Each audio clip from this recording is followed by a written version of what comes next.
Learn how to master Lindy Hop with the simplest approach on earth. Check out my resources in the description. Woo! Greetings and salutations, Jamin here. Make sure you subscribe below so you don't miss any videos we produce. Now, I'm going to be going back to ILHC 2021, and I'm going to be scrutinizing an all-star solo finals competition. Solo jazz is very difficult. And the reason it's very difficult is not because the moves are hard. The moves are easy. What's difficult is being able to be unique while doing these really classic old moves. If the moves are easy and it's really hard to be unique, how do you judge a competition like this? Well, I look at the uniqueness of the dancer and how well they can balance those old moves with personality and things I may not have seen in terms of the arrangement of their movement. I'm excited to take a look at this competition. The all-star level tends to be my favorite. These are the dancers that are really, really hungry and they haven't yet been like invited in the invitational level. And so in most cases, these dancers are just as technically proficient as any other invitational level. There just tends to be a little bit more uniqueness. So I'm excited to see this one, and I'm going to give you guys my thoughts right afterward. Okay, so I'm ready. Got my pen, got my coffee. I'm looking for uniqueness. Okay, Victor.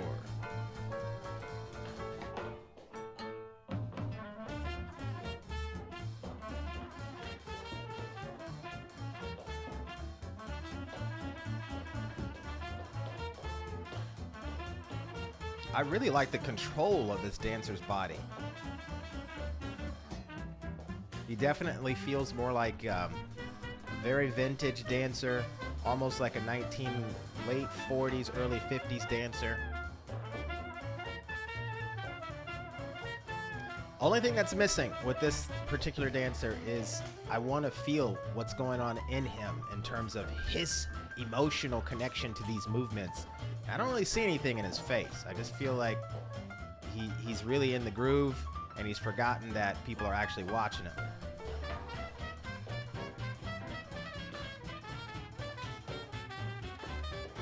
But I'm loving the technicality of his movement.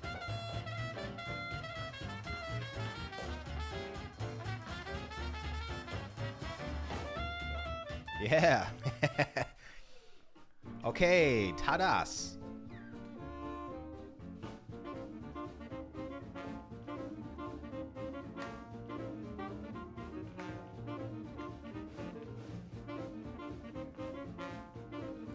Okay, this one's a little different in terms of facial expressions. Night and day. I can tell he's actually enjoying it.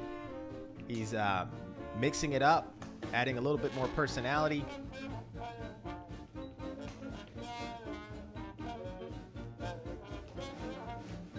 I will say that the previous dancer, for me, had a bit more control with his body, and he varied the movements a little more. So he's still kind of lingering in my mind as one to beat in terms of technicality of those classic moves. Not to say I don't like this one, but I will say it's not as balanced per se as the first gentleman.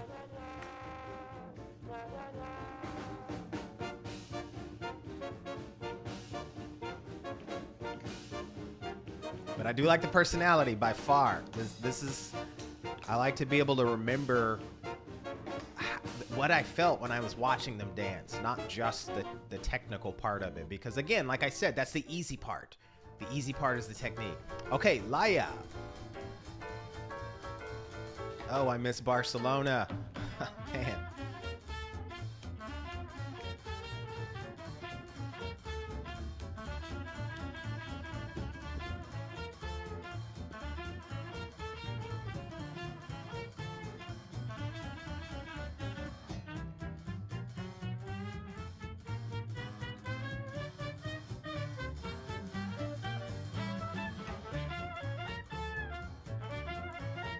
Okay, again, she has the moves, classic moves. I will say the arrangement of the camera on this one makes it difficult to appreciate her movements. If it was zoomed in just a little more, I could actually see her a bit more as opposed to the background. But again, that's just technical stuff. But if I'm examining her dancing and I'm really trying to feel something, I feel her energy. I see the excitement on her face, but I don't feel nuance. I feel like it's really busy. I feel like she's got the moves, but there's like an urgency that's there. And in a way, this urgency kind of almost makes it feel like she's not in control of the movements. Vasiliki, Greece.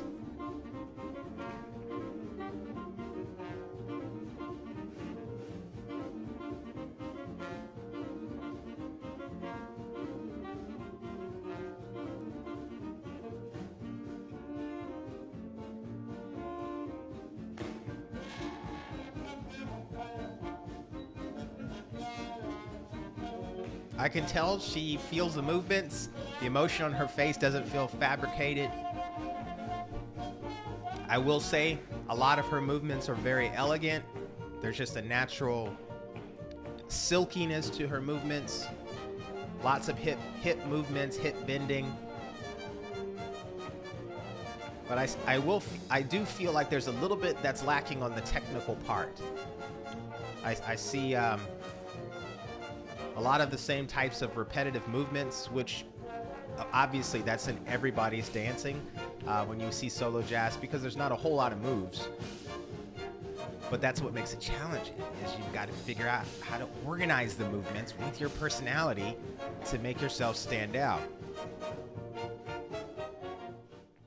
All right, so I enjoyed it, but it wasn't as diverse in terms of the technical part. Okay, Irene Ragusini, Greece.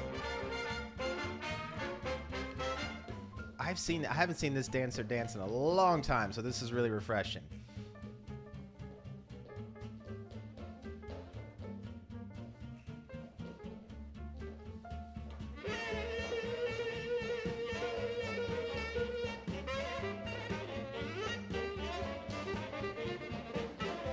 Okay, what I do like about this one, her body type was just it's similar to Laya, but I feel like her rhythmic dancing is a bit more in sync with the music. I don't feel like it's rushed.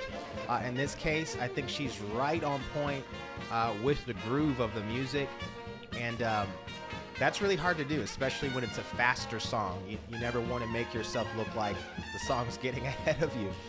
And I feel like Erin is able to do that very well.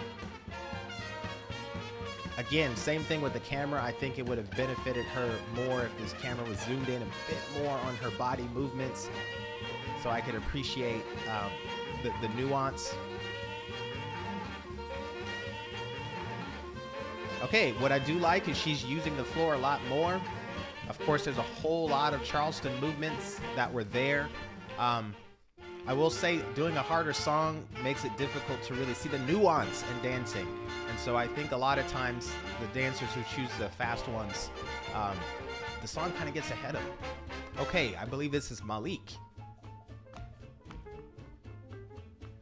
Okay, here's what I like so far.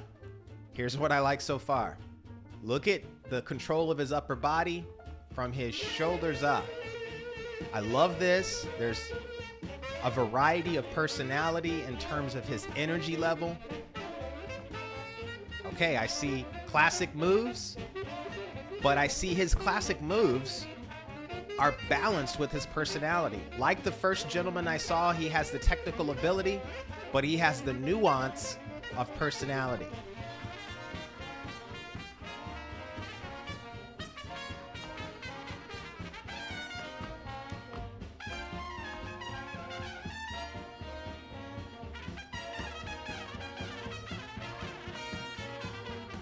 And like many of the other dancers who had a really fast song,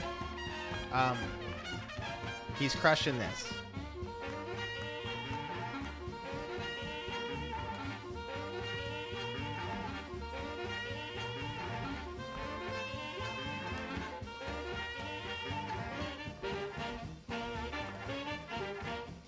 All right.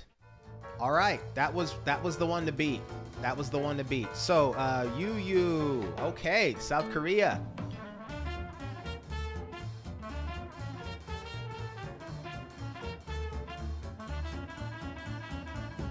Okay, I feel her personality. She's got a lot there.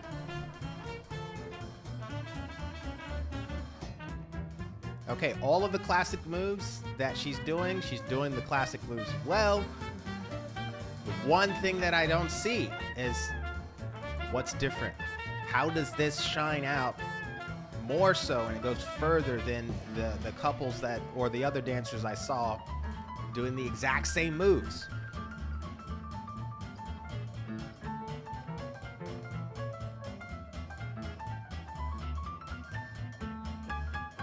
She's doing master level swing dance vernacular jazz moves. You can't do them any better. So this isn't a matter of like judging if they can do the moves or not. She's crushing the move. She's nailing them. The thing that's hard to do and to appreciate, again, I keep saying, is nuance. How do you stand out as an individual doing these old moves and arranging them in a way that's unique? So Alice Bourgaze from Canada.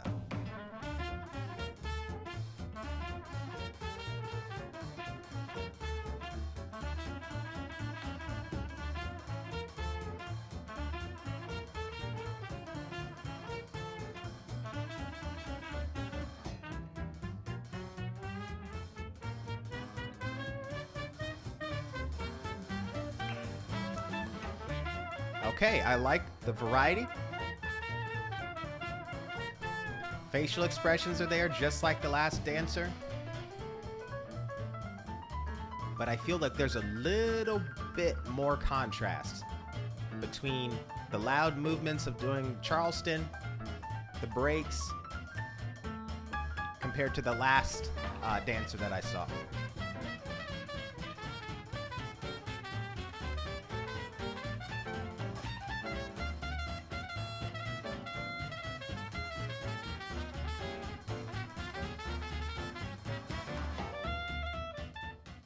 Yeah, it's tough, guys. It's tough. It's tough. Metty from South Korea. Okay.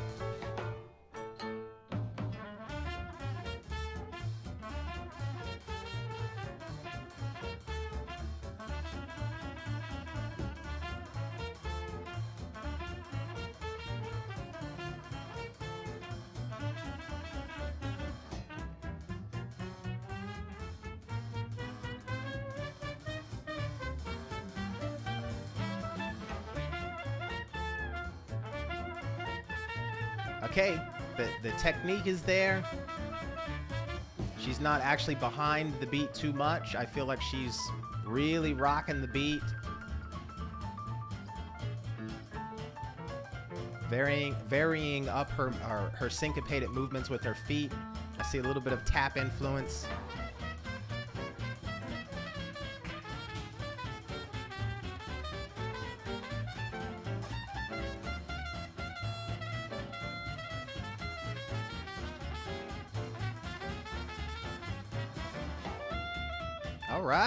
All right. It's, again, this is a matter of preference.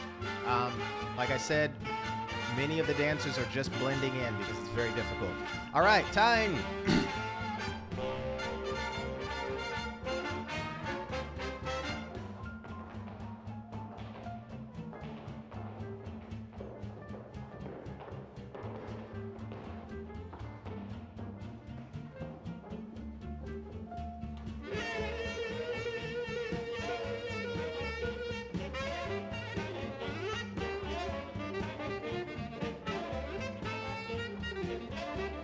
Okay, so what stands out the most is personality, uniqueness. She's adding tap movements with her jazz movements, which are jazz movements. It's just that a lot of swing dancers don't do a lot of taps with their movement. What I do like is her personality. I'm really feeling her personality.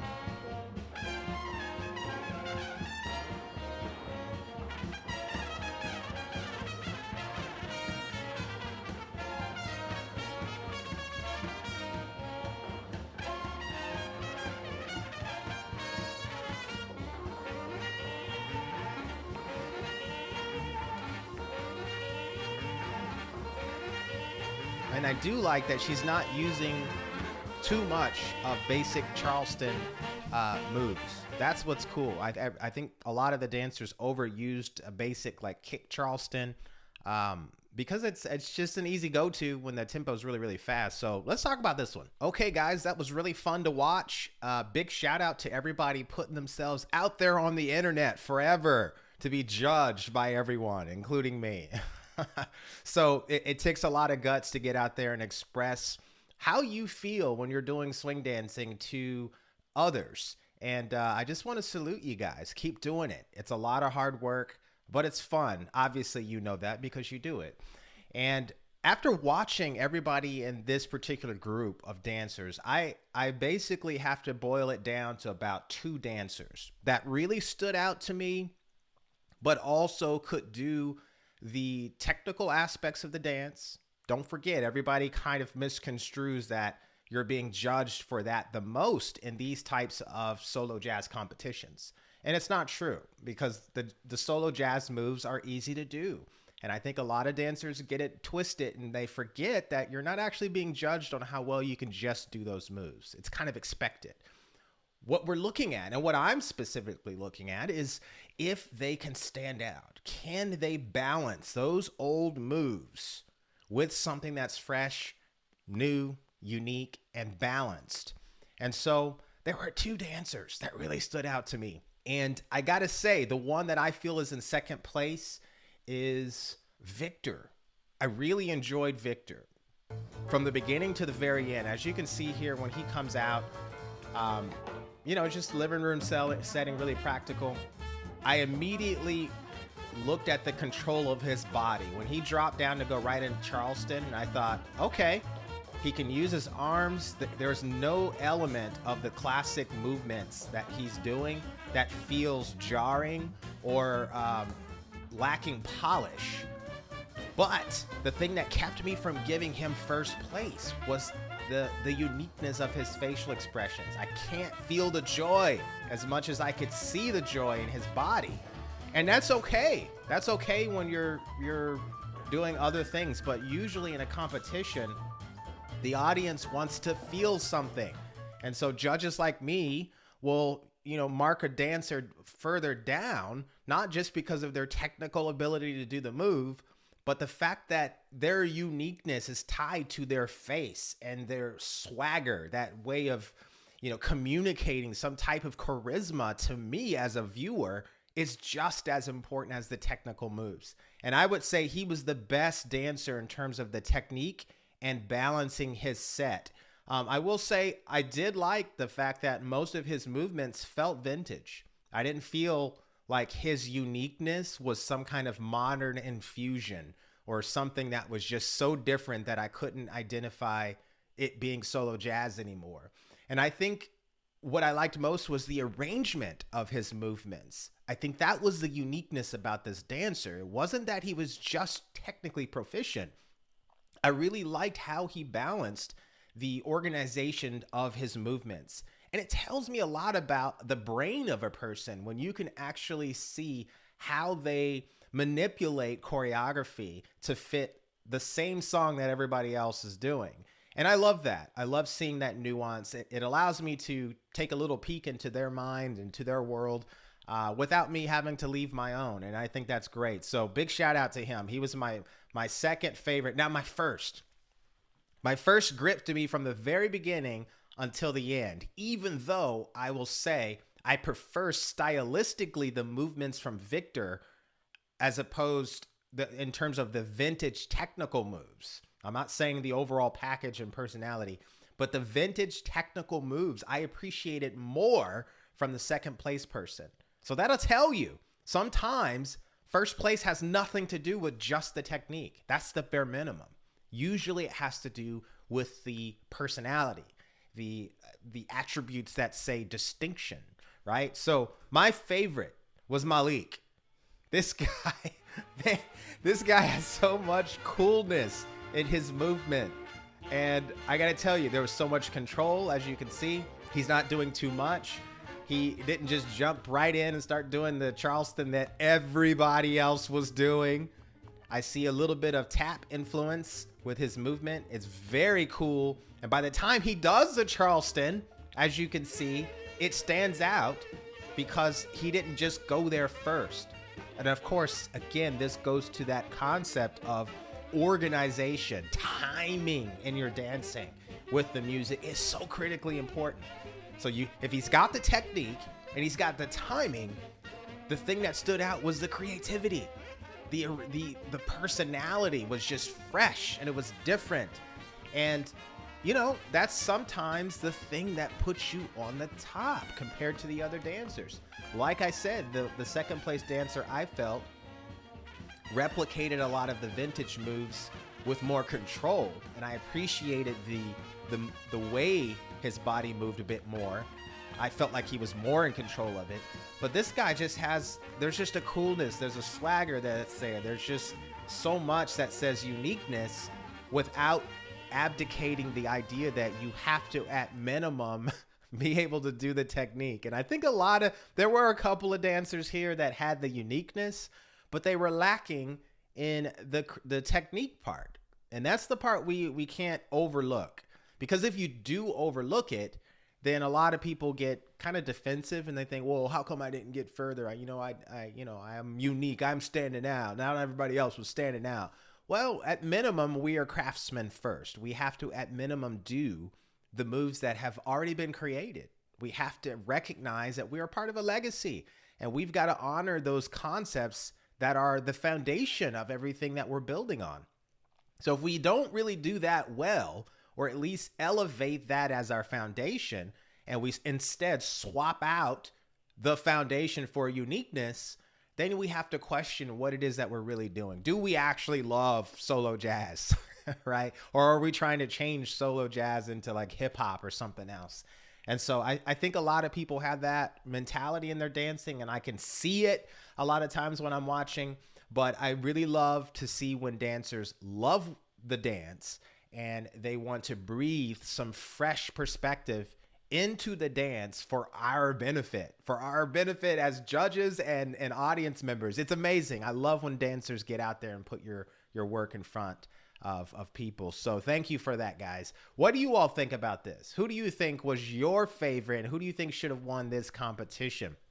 Let me know in the comment section below. If you've never done a solo jazz competition and you're scared, you should get out there and do it. You never know what you're going to do under pressure. And I think that pressurized moment is what we need as dancers to actually push ourselves to the next level. Sometimes when you don't have that pressure, you kind of get stuck in a rut and you just kind of keep doing the same things over and over again. And so a lot of people have a hard time with it. They don't like putting themselves on camera. They don't want to be in front of an audience. But I'm going to tell you guys, the secret at getting really good is pressurization, if that's even a word. You've got to be able to do hard things. Everybody does easy things, but if you can do hard things like videotape yourself and cringe a little bit when you see those little things you don't like, but recognize you seeing yourself can be the thing that takes you to the next level, simply because you'll stop doing certain things that you now notice, and then you begin to do other things. And so those hard things that I talk about are super important for you to be able to get to the next level. And sometimes it just means you got to get out there and try a competition. So I encourage you to do that if you haven't done it. If you have no idea of just the foundation of solo jazz and like some of these basic routines, and even you need some inspiration to get you going, I encourage you to check out some of my free courses below. I've got a lot of great stuff that will help you assimilate into this culture. You know, if you go to a dance, everybody knows like the basic moves, they know the basic routines, and you don't want to be left out. So you definitely got to know those things, but you also need some inspiration. You need to be able to be inspired from the inside. I can motivate you, but once you stop watching the videos, you no longer are motivated. So my goal as an instructor is to inspire you so that whatever is on the inside of you that's coming out is the thing that's motivating you. And so that's incredibly encouraging for me and exciting for me when we are able to help our students do that. So check out some of those free courses below. Let me know what you guys think. Who do you think was the winner? Did you like Malik? I loved him. I think he was awesome. Let me know in the comment section below. If I don't see your comments below, hopefully I get to see a few of you in my class online. Take care.